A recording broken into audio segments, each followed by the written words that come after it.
addressing these things and making some small tweaks can often make a really big difference when it comes to sleep and wake-ups during the night. When some people hear that watered-down version of like a Peat Diet, and it's the 2 quarts of milk and a quart of orange juice and maybe having, muscle meat a couple times a week or something like that. And I see that not work well for a lot of people. In general, I would say ketones are a pretty decent fuel, and they're used pretty efficiently.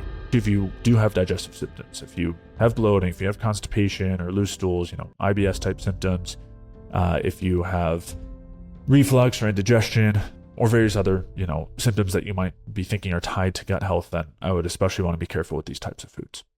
In this Q&A video, I'll be going over whether you should eat fermented foods like kefir, yogurt, and sauerkraut for gut health, possible causes of jitteriness, anxiety, and blood sugar instability, how to improve sleep specifically for postmenopausal women and in general, and whether a ketogenic diet actually lowers oxidative stress.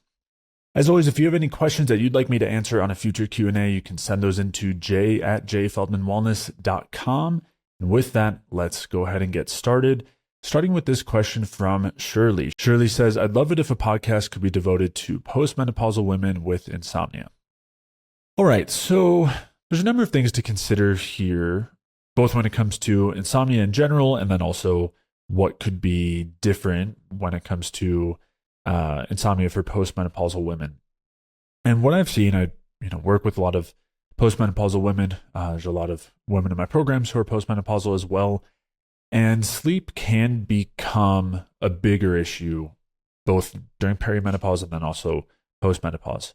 And this can have to do with the underlying shift in hormones that goes on, which I'll talk about in a little bit more detail. But a lot of those fundamentals tend to be the same.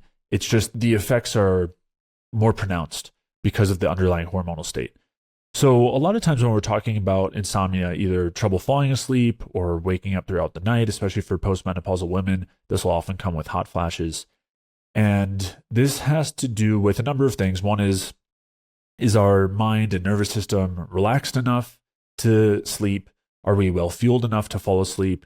Do we have enough storage of fuel to stay asleep? Because our body and especially our brain is using quite a bit of fuel while we're asleep. And so we need to make sure we have enough stored in order to sleep through the night.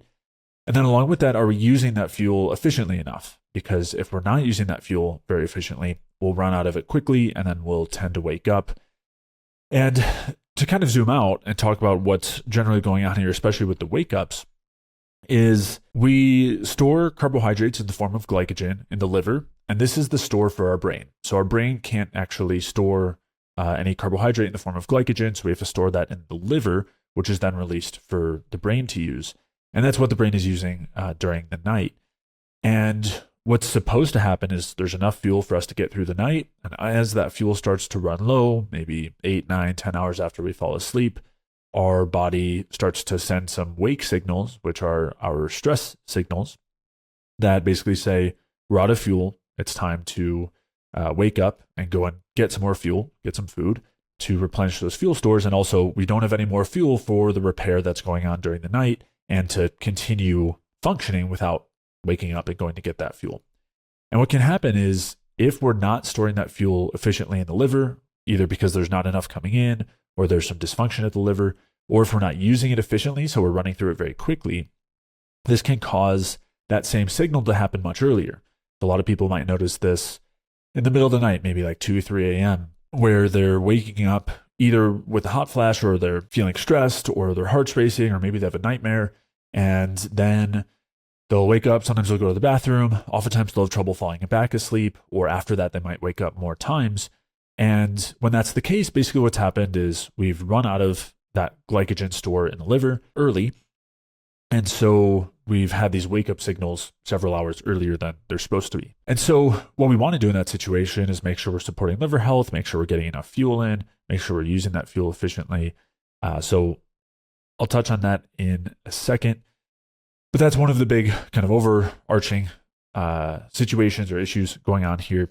The hormonal situation can exacerbate this a little bit because it can put more stress on the liver and interfere with efficient glycogen storage, and also interfere with efficient utilization of the fuel that we do have stored.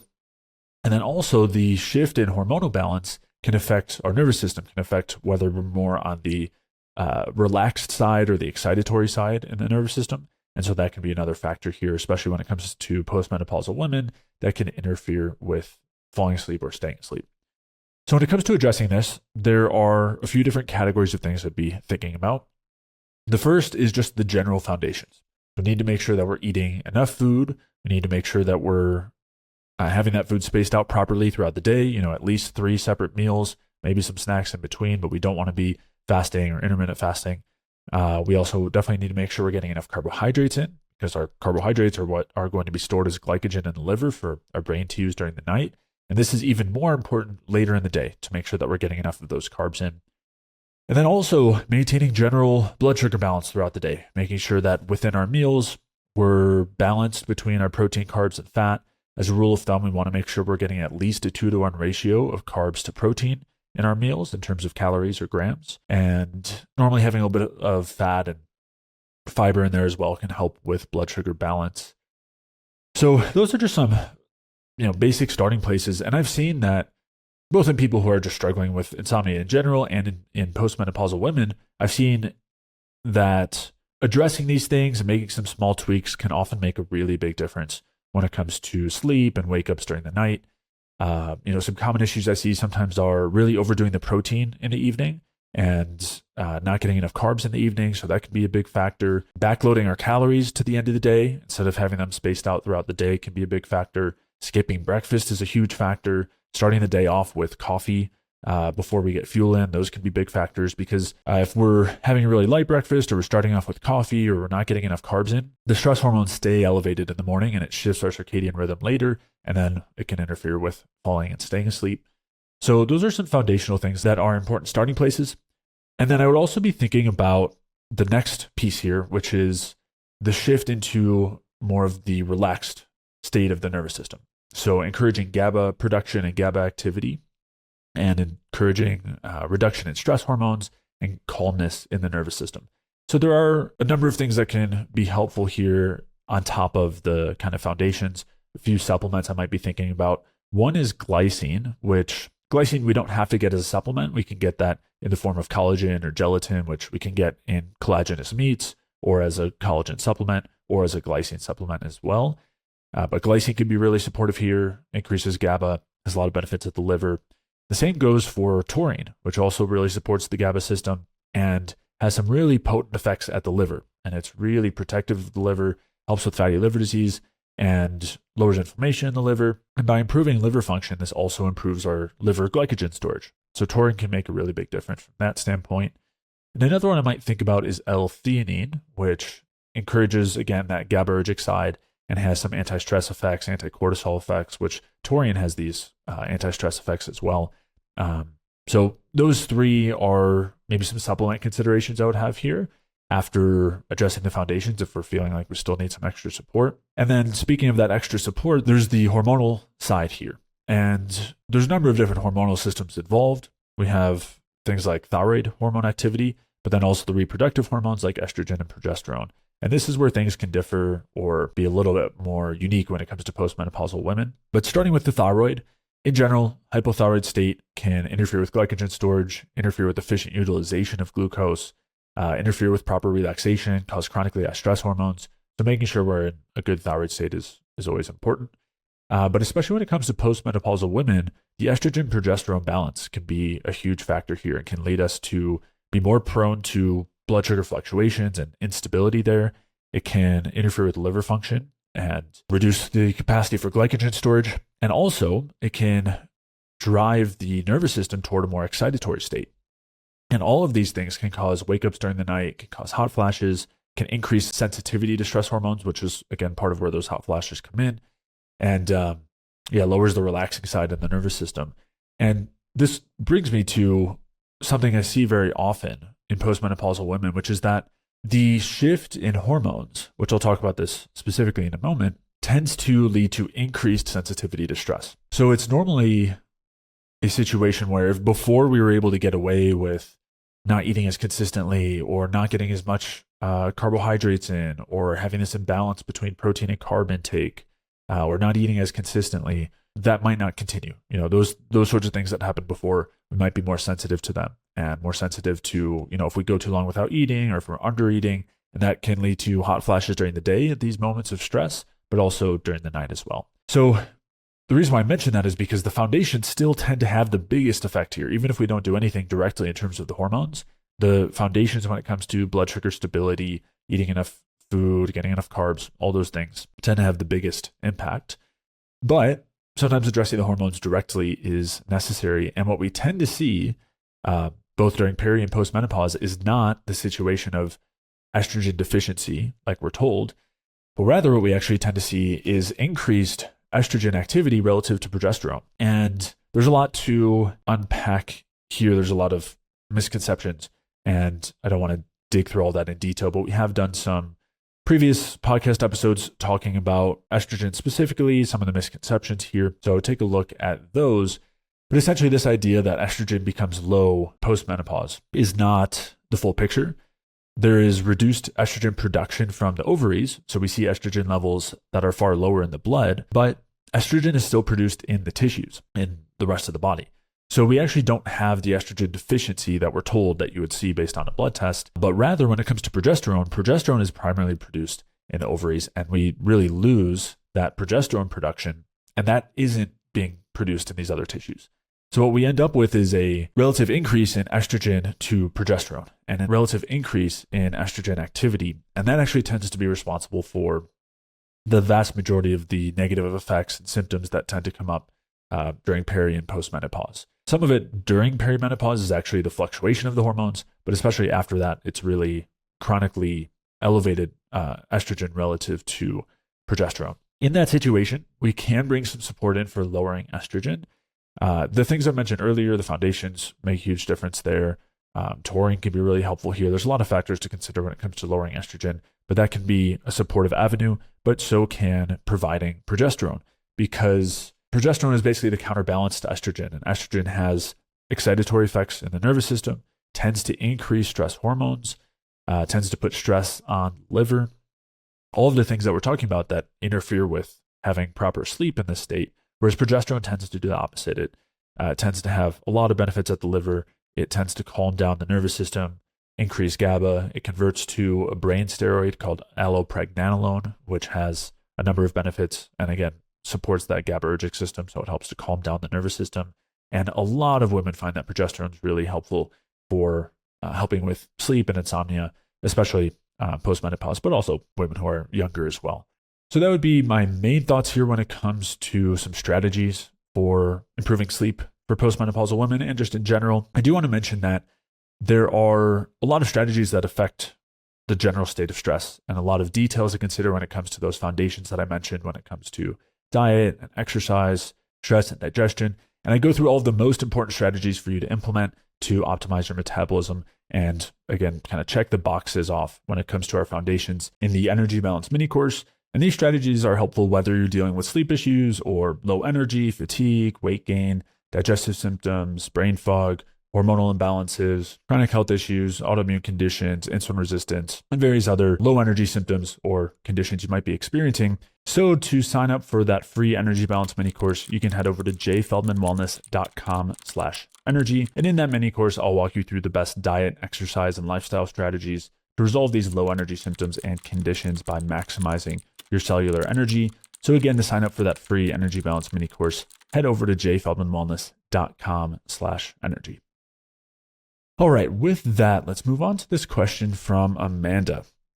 Amanda says, I switched to a Peat diet about a month ago following years of autoimmune paleo. I had Lyme and RA, rheumatoid arthritis, plus a boatload of gut issues. The Peatish diet has treated me well. However, in the last week, I've noticed shakiness in my hands, especially in the mornings.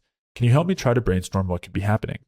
Besides this new symptom, diet has treated me well, losing fat, barely any bloating, and feeling good overall. Also a decrease in PMS and increase in overall stamina. So some really great improvements that she's noticed already. And she does provide a little bit of info about her diet. She says her diet includes mostly orange juice, grape juice, fruit, honey, coffee, milk, rinsed cottage cheese, pasture-raised eggs, cheese, beef, chicken, tubers, rice, marine collagen, and coffee. She says, I try to eat protein at dinner or in the mornings and have ice cream for dessert. So some helpful information here when it comes to troubleshooting. First thing I want to say is she just switched into this sort of dietary approach about a month prior to asking this question. So early on, there's going to be a lot of adjustment, a lot of adaptation that's going on in the body, especially if this person was following autoimmune paleo, which, our food choices will have changed a lot. Our carbohydrate intake is probably changing a lot. Maybe our food timing is changing a lot. So there can just be an adjustment period. And especially the fact that we're noticing benefits, losing body fat, very little bloating, feeling good overall, improvements in PMS and overall stamina. Those are all really great things. So it definitely seems like we're heading in the right direction, just with this kind of one aspect that's not optimal at the moment. Normally, when I'm thinking shakiness, I would assume that there's some sort of stress reaction going on. And for other people, this might present as anxiety, might present as rapid heart rate, maybe jitteriness. And normally I'd be thinking this is being driven by some sort of stress, maybe some sort of blood sugar dysregulation. Maybe we're getting either too much stimulation or too much of a demand relative to our supply, or we're just having some sort of general instability. And based on the diet, there are a few things that jump out to me here. First is she mentions that she's trying to eat protein at dinner or in the mornings. So it sounds like she's not eating very much solid protein, maybe just one meal a day. And that's something that could certainly lead to some blood sugar instability. And some people are a lot more prone to this than others, especially if someone's prone to hypoglycemia in general. Having protein just once a day and otherwise having mostly carbs and maybe some fat tends not to be a great strategy. So that would be one consideration, is making sure we're having solid protein throughout the day. So not just having protein, at each meal, but making sure it's solid protein. Because the other thing that she mentioned here, doing a lot of orange juice, grape juice, milk, coffee, seems like a lot of liquid-based foods, not necessarily a lot of solid foods. And too much reliance on liquid, which, again, when some people hear that watered-down version of like a Peat Diet, and it's the 2 quarts of milk and a quart of orange juice and maybe having, muscle meat a couple times a week or something like that, tends to be a situation where we're relying a lot on liquid calories. And I see that not work well for a lot of people, especially when it comes to the kind of blood sugar stability side. So that would be my second thought, is making sure we're having protein throughout the day and more solid food. And then the third is, it seems like we're really leaning into low fat here. She mentions rinsed cottage cheese. She didn't say if she was doing low fat milk, but also she mentioned, protein only at one meal. So, probably not getting a ton of fat here. And that lack of fat can be an issue when it comes to blood sugar stability. If you're noticing you're getting hungry pretty soon after you're eating, or you're getting jitteriness, anxiety, a drop in energy, anything like that, it normally would point to a blood sugar instability issue. And I'd be thinking about how well balanced our meals are. Are we getting enough of the protein, fat, maybe some fiber as well, to add to that stability, kind of slow the absorption of carbohydrates so we're not getting a spike and crash. And again, solid food over liquid food. And in general, someone tends toward hypoglycemia. There are a couple things that I often see as like common threads. One of the biggest ones in terms of the underlying state tends to be liver dysfunction, where the liver's not storing and releasing glycogen effectively. It's not helping us maintain stable blood sugar very well. And in a case like that, on the diet side, having protein with every meal, having a bit more fat, more starch, and more solid food, all of those things tend to help quite a bit with that stability. Often also a good B vitamin complex with the methylated B vitamins and taurine. Those supplements can be really helpful in a case like that, where someone's dealing with hypoglycemia and struggling with blood sugar instability. So those would be my main thoughts there for Amanda. All right, next question from Caden, and it looks like there's 2 questions here that are pretty overlapping. So Caden says, your recommendations and podcast have been super helpful and I feel better already. Just wondering about fermented foods and or probiotic foods like pickles or yogurt. Would they be good or bad, and why? And then we have a second question from Talia, who says, why are yogurt and kefir below milk in the Energy Balance Food Guide? So a couple questions here that are very much interrelated when it comes to fermented food, and that including yogurt, kefir, and then also a lot of the kind of more classic fermented foods like sauerkraut, pickles, kimchi, those kinds of things. So there are A number of considerations. First thing I want to mention though, Talia was asking about why yogurt and kefir are below milk in the Energy Balance Food Guide. So what she's referring to there is that in the Energy Balance Food Guide, which you can download for free at jfeldmanwellness.com/guide, there's a ranking as far as foods go in terms of how much they support our metabolism, then also in terms of digestion.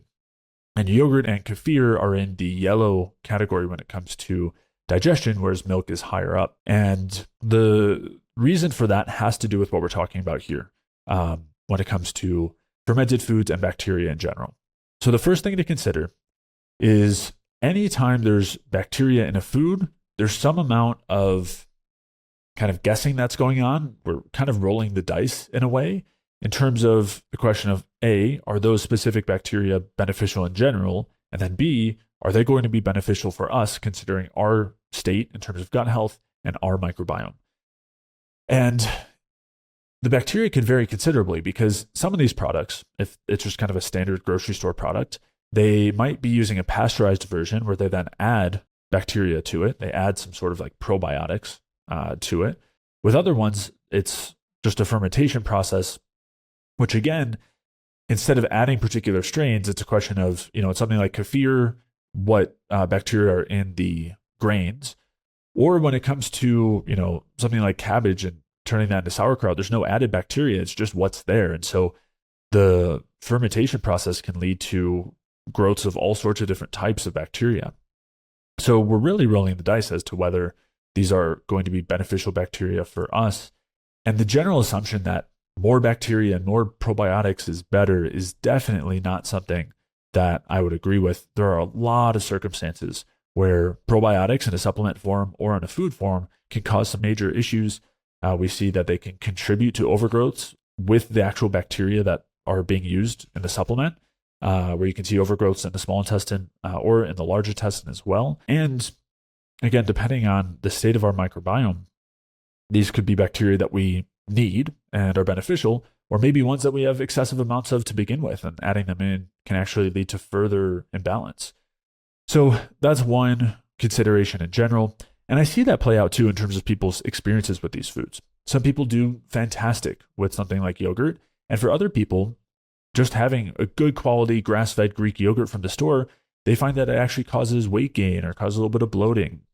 Maybe they don't notice it at first, but with a little bit more time, they start to see that. So these are foods that, again, they're in the yellow category when it comes to the food guide because they're foods that we should be more cautious with. Not necessarily that they're bad, but that we need to make sure that we're testing them effectively. And also considering that one type of yogurt or one type of kefir or other fermented product could be beneficial for us and another might not be. So we definitely want to be careful when it comes to introducing these types of foods. The other thing that's really important to touch on here is that you don't need quote unquote probiotic foods to have a healthy microbiome. You don't need to be adding external bacteria to have healthy bacteria in your own gut.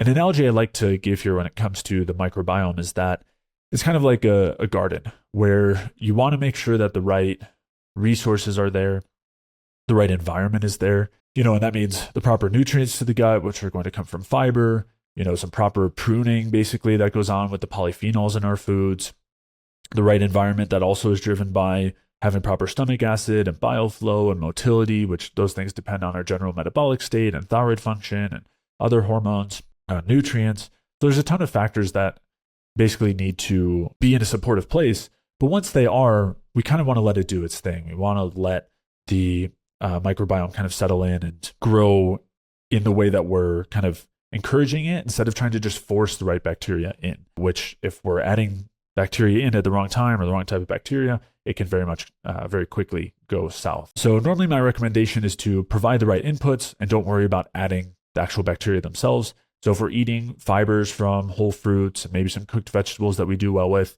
if we're eating a high amount of polyphenols, again, from those same types of foods, juices, honey, that's going to tend to support the growth of beneficial bacteria in the large intestine and lead to a well-balanced microbiome. Also, that's going to be dependent on other factors too, like our thyroid state and nutrient status and state of stress, various other things that will all have an impact here. But if things are off in the microbiome, we don't want to try to force it back on track by adding bacteria in.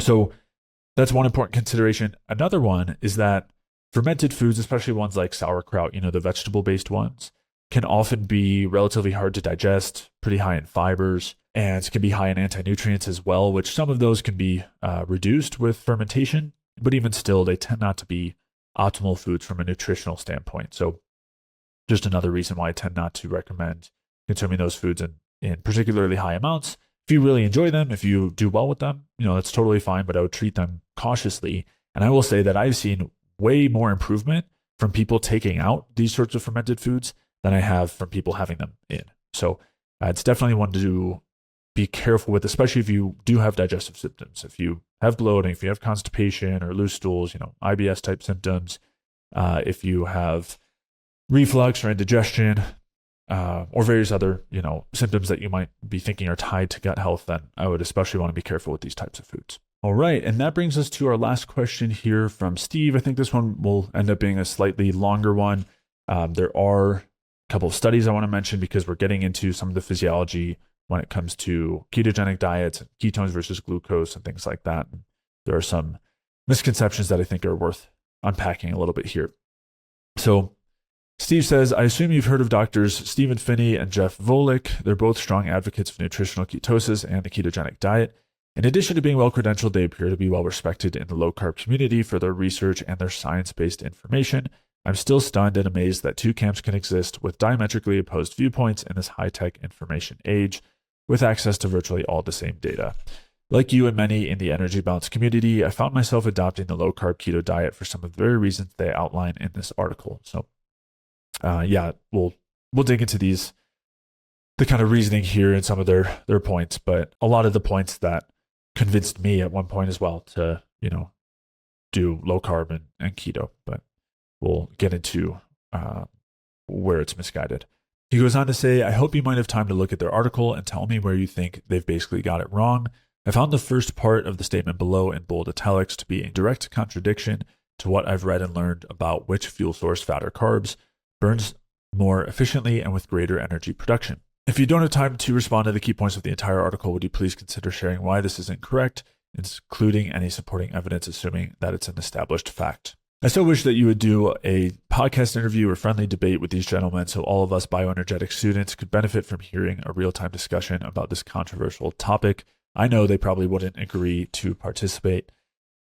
Yeah, when it comes to those sorts of friendly debates, on different platforms, I've been invited or, offered to do debates, and I've done a couple, one with Dr. Dom D'Agostino and one with Dr. Eric Westman. So definitely check those out if you haven't already. But those debates, like debates with me, have been proposed to virtually all of the low carb carnivore influencers, and they've all either declined or not responded. And these have been on various other platforms, it's not like on my own podcast where it would be hypothetically biased or something. Like these are with, neutral third-party hosts, and it doesn't seem like something that is going to happen again anytime soon. But anyway, let's dig into this passage that he had highlighted from this article. The article is titled Why Humans Don't Need Dietary Carbohydrates to Thrive on virtahealth.com. And passage states, in addition to the fact that ketones are a cleaner burning fuel, i.e. producing fewer free radicals than glucose when used by the brain and other organs, the primary ketone beta-hydroxybutyrate can also function as a signal to activate genes that regulate our defenses against oxidative stress and inflammation. So there are a couple of points here. The first being that ketones burn cleaner and produce fewer free radicals than glucose. And then the second being that beta-hydroxybutyrate specifically works to activate genes that, have an antioxidant effect and increase defenses to oxidative stress. So let's break down each of those points individually. In terms of the first one, this idea that ketones burn cleaner, they actually don't have a reference for this part of the statement. They only have one reference for the second part. So that's a little disappointing to not even be able to see where they're getting that thought process from. But I have discussed in quite a bit of detail, and this was actually in the follow-up episodes to my debate with Dr. Eric Westman. I did a big breakdown of the low-carb talking points, differences between how fats, carbs, and ketones are metabolized, hormonal effects, all sorts of things. That was in episode 135 of the Energy Balance podcast. So make sure to take a look at that in terms of the details.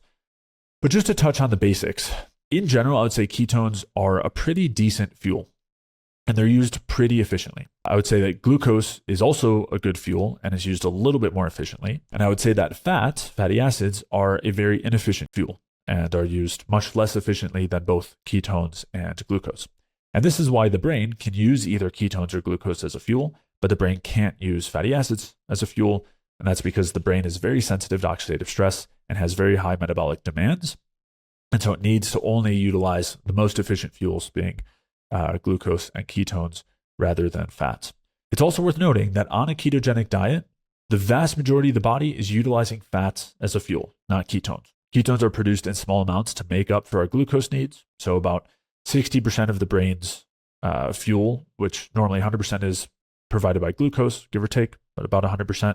On a ketogenic diet, that drops down to about 40%, and the rest is made up for with ketones. So ketones help to conserve glucose in this state and work as a backup fuel. And a small amount of ketones are also used in other tissues, but the vast majority of fuel being used on a ketogenic diet is fatty acids. And so the real question is, which is more efficient, fat or glucose as a fuel, since that's really what's being switched more than anything on a ketogenic diet. And then, it's also worth considering the question of, do ketones get utilized much more efficiently than glucose? Because if so, that would be an advantage as well. But when we look at the details of the physiology and biochemistry, that's not the case. We actually find that glucose is most efficient in terms of reactive oxygen species production per ATP production. Ketones are a close second, and then fatty acids are a very distant third. They're much less efficient, lead to much more oxidative stress.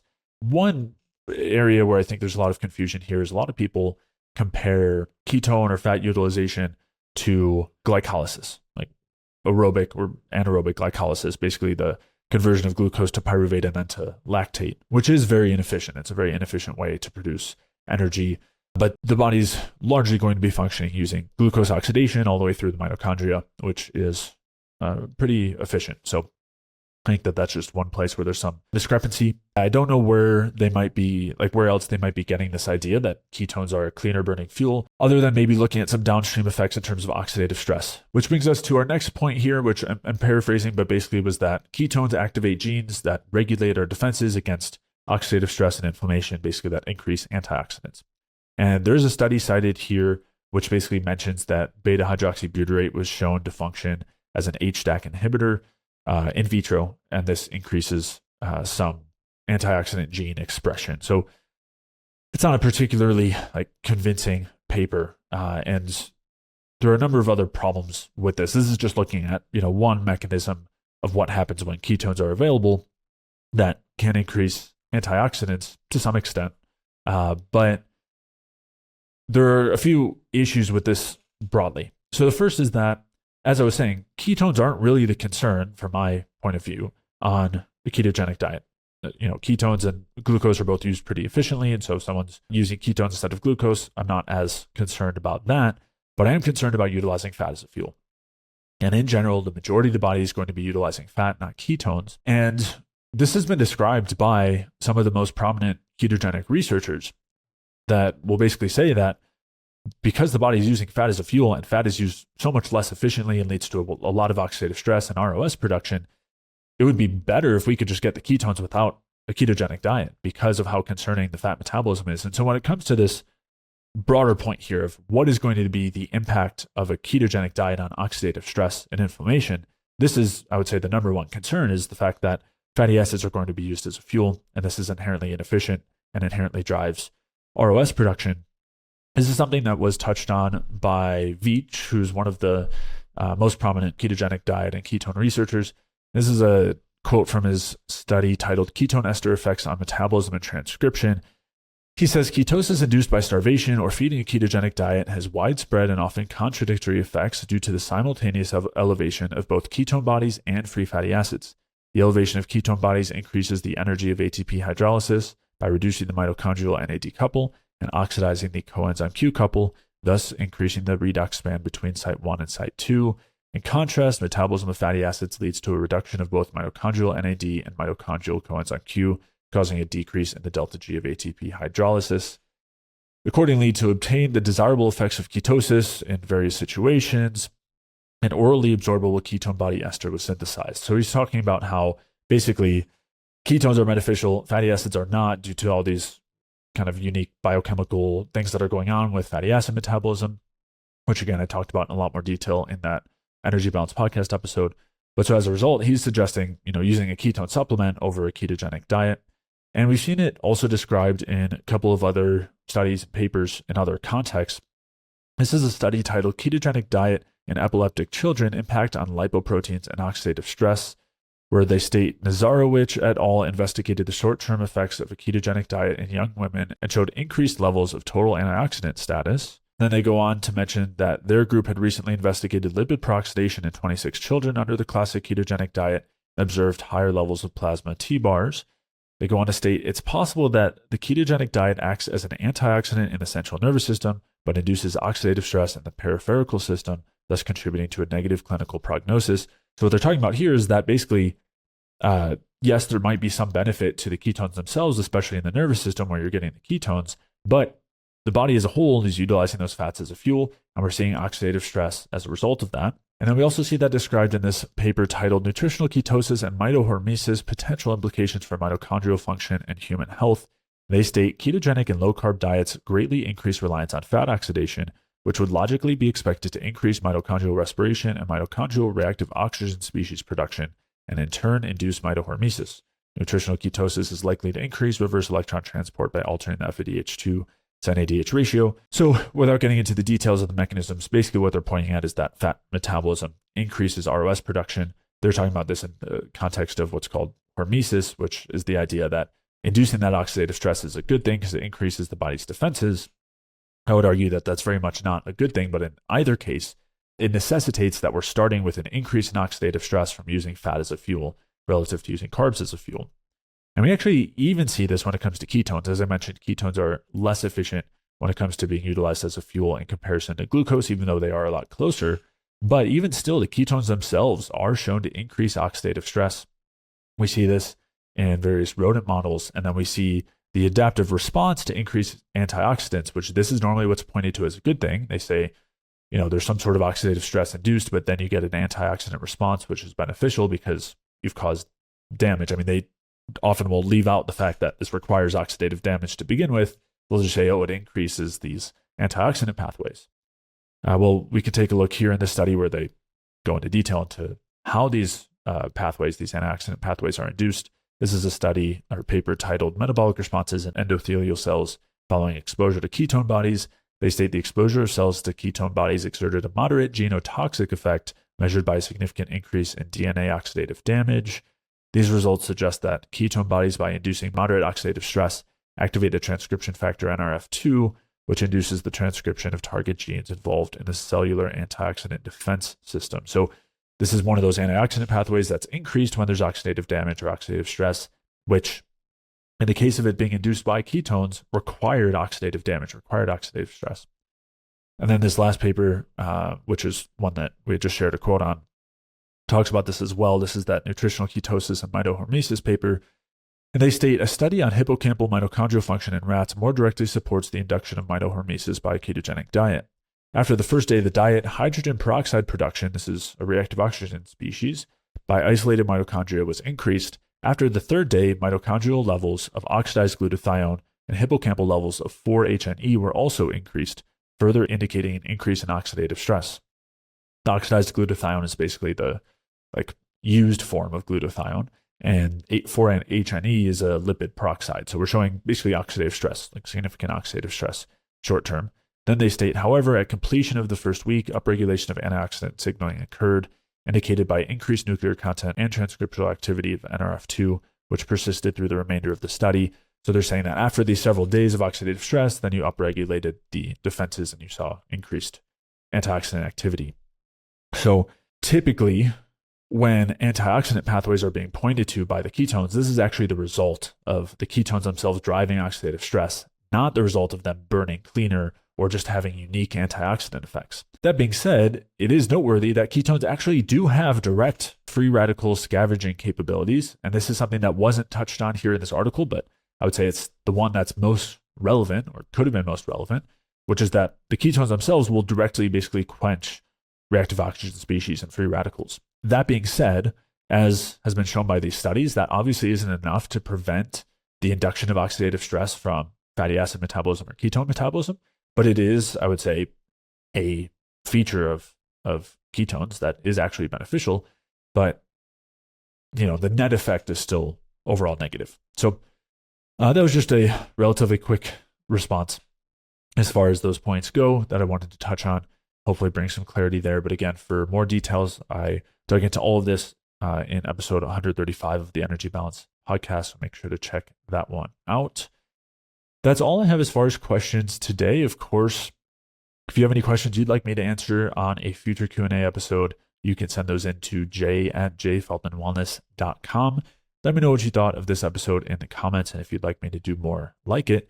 And if you're looking for more direct help and support with any health issues you might be working on, then head over to jfeltmanwellness.com/call, where you can sign up for a free call with a member of the J. Feldman Wellness team who can provide you with insights and next steps to take on your health journey. So again, head over to jfeltmanwellness.com/call to sign up for a free call. With that, I will see you on the next one.